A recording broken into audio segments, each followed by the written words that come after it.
li ñaan stress psychologique stress mooy ku nekkul kurus comme ça nga ñëw tey jii daan foo nit ñi lu nekk nga def ko tey nga ñëw rek ni tey kaa am na xarit kaa am na nga xëyaat ñëw nit ñi di kaf ak yow di foofu ak yow faalawoo kenn nga toog bu ñu bu monsieur bi di wax yaa ngi koy xool de mais sax xel du nekk ci classe bi comme ça doo nekk en conscience doo concentré wu ci classe bi sa xel daal du dal. nga ñëw jàpp sa njàmbur. nga ñëw rek jàpp sa njàmbur toog daal di def nii mel ni ko jomme aussi tamit parents yi dañoo war a wax ci xale yi ngay nekk ci classe ngay nekk seen kër sa papa ak sa yaay di xuloo loolu jàpp la nga nelaw doo mën a nelaw dangay am en sommeil nga nekk seen classe doo concentré wu doo jàng doo lekk normal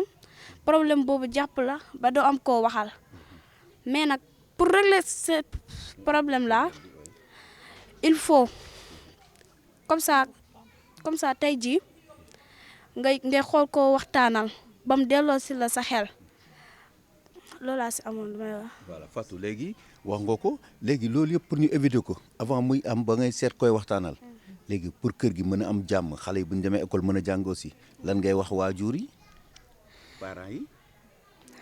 ñu xoolaat xale yi xoolaat seen santé mentale boo ko déggee dafa am santé mentale positive ak santé mentale négative santé mentale négative mooy boo ku amul xel mu daal ku am naqaru xol émotion mooy li ngay yëg santé mentale positive mooy ku nekk la joie mbégte daal. te loolu waajur yi bu ñu toppatoo xale yi gën leen toppatoo yéen seen xel dina dal bu ngeen demee école da ngeen mën a jàng baax. di nga mën a jàng bu baax comme ça nga xëy solo sa xale sangu ko ba mu set solo ko yee rafet nga am tani du ñee moroomam. Fatou kon tey bu ñu jógee fii tey si waxtaan bi yow boo demee classe di nga mën a nekk relais waxtaan ak sa camarades yi waxtaan ak ñoom. loolu moom xale ku nekkul conscience tranquille man sama xarit tey jii bu amoon naqaru xol dinaa ko laaj lan moo tax ngay def lii ak lii su ma ko mën su ñëwee ni ma sa yoon nekku si dinaa ko bàyyi ba xelam dal ma ñëw waxtaan ak moom ba mu wax ma lépp ma xool ni ma ko utalee solution ba résoudre problème ba bépp bu mu am. macha allah day xaar ko mu taal rek ñu waaw mu kon waaw léegi kon laaj bu mujj bi Fatou Pouye nga nekk classe de 5e justement ñu ngi jóge ci vacances tey ngeen reprendre ndaje yu mel nii am na solo kon looy wax ni waa ENDA jeunesse bi ñëw amal leen waxtaan bi. waa ENDA jeunesse dama leen remercier rek du benn yoon bii rek lañ ñëw Touba Pekopp ndax xam naa ne ñoom dañoo bëgg Touba Pekopp ñoom woon nañ ma seen su fee Thiès la ville di formation santé mentale ñoom tata Joséphine Diatta madame Diatta ak monsieur Ndiaye ENDA ñoom ñëpp maa ngi leen remercier kontaan naa bu baax. merci beaucoup. yàlla barkeel c'est bien. Voilà, présentation s'il vous plaît. Bon, moi je m'appelle Suzanne Nyuki, je suis assistante sociale au centre de santé mentale de la Khel de Thiès. Voilà, dites-nous un mot sur l'initiative de ENDA Jeunesse Action qui mène des causeries, surtout par rapport à la thématique qui nous a réunis aujourd'hui ici à l'école de Touba Pekopp sur la gestion du stress. Ok, sérénité à l'école, c'est un thème très intéressant et très important pour nos enfants, surtout qui sont l'avenir de notre pays. Préparer un enfant, c'est préparer notre pays. Quand un enfant est stable, le pays est stable. Parce qu'un enfant stressé ne peut pas jouir de ses facultés mentales demain.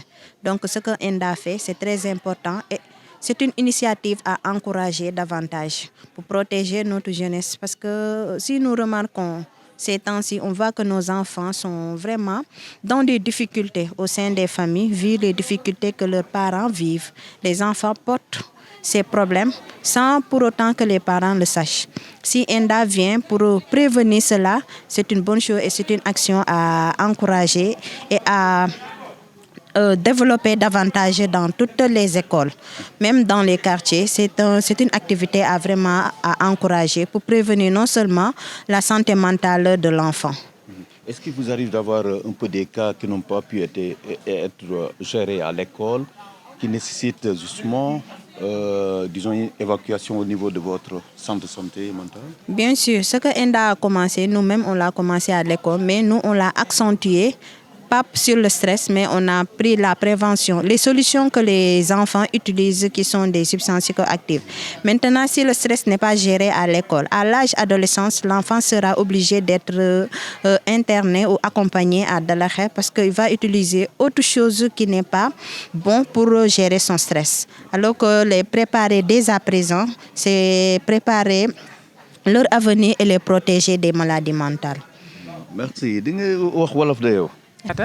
nekk responsable équipe Enda Jeunesse Action fii si Thiès donc Enda Jeunesse Action dafa nekk benn kuréel bi nga xam ne day liggéey si lépp li nga xam ne moom mooy aar xale ak accompagnement jeunes yi ndaw yi donc ñu nekk di démarrer benn projet bi nga xam ne ñu ngi ko tuddee à l'école en toute sérénité mu nekk benn projet bi nga xam ne dañuy def de telle sorte que xale bi mu mën a jàng ak xel mu dal parce que ñu naan xel bu dalul rek xale bi du mën a jàng lu mu waroon génnee lu mu waroon jàngee du ko mën a kii capacité bi yëpp yi nga xam ne moom la ko yàlla may pour mu jàng du ko mën a def donc si projet boobu nag ñu ne dañ ciy organiser activités yu bëri nga xam ne dañuy def de telle sorte que environnement bi nga xam ne xale bi mu ngi siy évoluer environnement boobu nekk environnement propice bi nga xam ne si épanouissement bien-être xale bi voilà donc loolu moo taxoon ñu doon def formation enseignants yi di former xale yi aussi ci causeries sur la prévention en santé mentale mais aussi ñu xalaat ni tamit parfois parents yi aussi dañuy am jafe-jafe yi nga xam ne parfois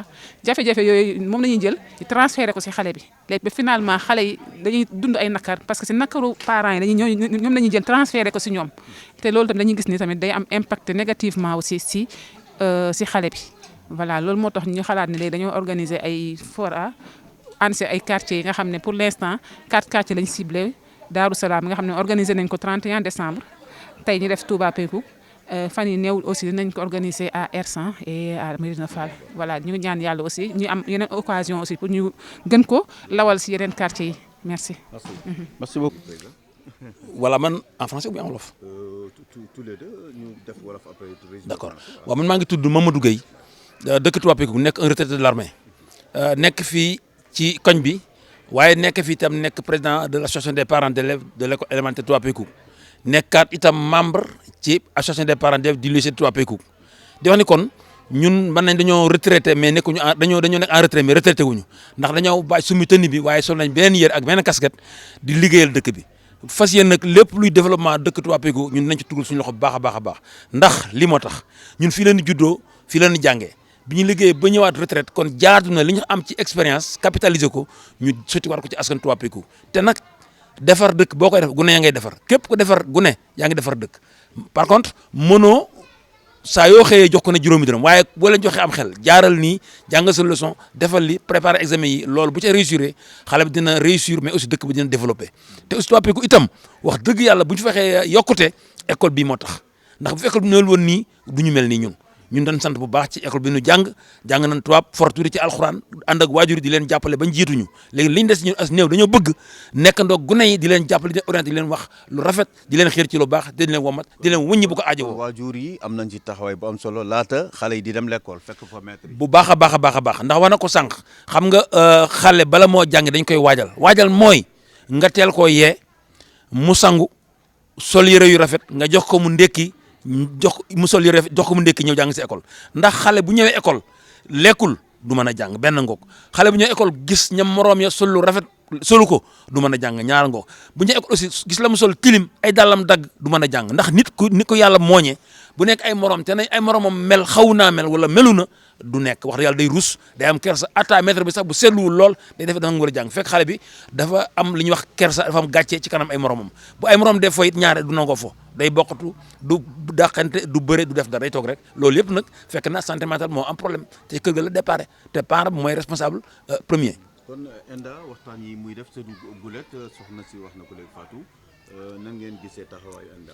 waaw ni ñu ko gisee mooy xanaa lu baax rek wax dëgg yàlla ndax ñun yàggoon nañu bëgg xeet yu mel nii ndax dans le passé suñu dëkk bi dafa nekkoon dëkk boo xam ne bii dafa nekkoon dëkk bu enclavé ndax ñi fi jëkkoon dem jàngi ji wax dëgg yàlla seen njàng soriwul li tax mooy fa ñu nekkoon bu ñu mësaan toog classe man ci laa bokk da nga doo ñemee wax ndax boo waxee bu la seen morom reetaane da ngay rus wala ñu wax la fi nga dëkk da ngay rus kon bu ENDA ñëwee indi fi li ñuy wax santé mentale di fi joxe ay leçons ñun dañ ciy góorgóorlu bu baax a baax te liñ ci xam que di ko jéem wasaare fu mu toll sànq wax nañu ni képp ku fi ñëw ci daje bii tey na nga fexe loo fi jëlee nga yokk nga démultiplier ko fas na ni yéen aussi au niveau des OCB wax naa ko léegi ci OCB yi jigéen ñi bu ñu dajaloo seen dajaloo ci ndey dikkee wala avec wala xew yu mel noonu ñu fekk bu ñu fa demee ñoom bu ñu demee ba dese 5 minutes de temps ñu may ñu 5 minutes ñu digal message boo xam ne day tendre sur la santé mentale loolu moom vraiment bu ñu ko defee amaana bu yàggee dëkk bépp dina xam le santé mentale te bu jagee dëkk bi jag bu dëkk bi jagee nit ñi jag. Merci en français en résumé, Président Gueye, au nom de l'APE de l'école Touba Pekouk, au terme de cette causerie animée par ENDA Jeunesse Action dans le cadre justement de ce projet qui met l'accent sur la gestion du stress et de façon générale sur la santé mentale. Qu'est-ce que vous retenez justement de cette initiative et qu'est-ce qu'on peut attendre de vous en tant que parents pour mieux protéger les enfants? Bon, d'entrée de jeu, je suis très content, je suis très satisfait. D'emblée aussi, nous sommes très ravis par rapport aux œuvres de ENDA. Mais d'abord, je me présente avant d'entrer dans les détails. Moi, je m'appelle Mamadou Gueye, je suis soucié en retraite. Je vis à Touba Pekouk. Je l'ai dit tantôt en Wolof, je suis en retraite, mais je suis retraite de l'armée, mais je suis aussi dans les activités communautaires du village. Parce que moi, je suis né ici, j'ai grandi ici. À Marais aussi, je suis rentré ici dans ce village-là. Maintenant, je me suis engagé pour être un artisan du développement du village, en commençant par l'association des parents d'élèves, dont je suis le président en l'occurrence. Je suis aussi membre du président de l'association des parents du lycée. Pour cela, nous disons que l'ONG ENDA a longtemps œuvré au développement de notre école, dans la mesure où il n'est pas à son coup d'essai. Il y a de cela 2 à 3 ans, ils sont venus nous donner des kits scolaires, des fournitures scolaires, entre autres. En même temps, ils nous ont aussi donné des séances de causerie sur la santé mentale. Le stress dont on parle aujourd'hui est un élément vraiment fatal et négatif pour le développement de l'enfant, surtout. Peut-être l'adulte, il est plus ou moins en mesure de gérer le stress, mais l'enfant, quand il est stressé, vraiment, il n'a plus de débouché, il n'a plus d'issue, il n'a plus de pensée, il reste comme un ballon de foot qui est gonflé et qui ne peut pas refléter de l'air. Pour ce faire, il faut quand même se rapprocher de l'enfant en le regardant en stress, parce qu'à voir quelqu'un sur son visage, on sent quelqu'un, il n'est pas carré. Et dans ce cas, il faut l'appeler. Mais monsieur, mon enfant, qu'est-ce que vous avez? Papa, j'ai honte. Papa, ma maman et mon père se battent. Papa, moi, je ne mange pas le matin. Papa, à l'école, le maître me gronde. Tout cela, c'est des causes du stress. Mais dans ce cas, l'adulte a la responsabilité de ramener l'enfant à la raison. Comment? C'est-à-dire que quand les parents te grondent, il faudra s'écarter d'eux. Et par ailleurs, aussi, l'adulte a la responsabilité sociale de se rapprocher auprès des parents en leur disant que vous ne pouvez pas ne pas vous quereller. Mais à chaque fois que vous querellez, pensez aux enfants, faites de sorte que les enfants ne soient pas présents. Parce que là aussi, ça joue sur le moral des enfants. Pour ce point de vue aussi, nous aussi, en tant que président de l'association des parents d'élèves, nous observons les élèves à chaque matin quand nous venons à l'école en leur disant faites ceci, faites cela. Même les jeux dangereux, on les évite, on les fait éviter ça. Les maîtres aussi, on parle avec eux.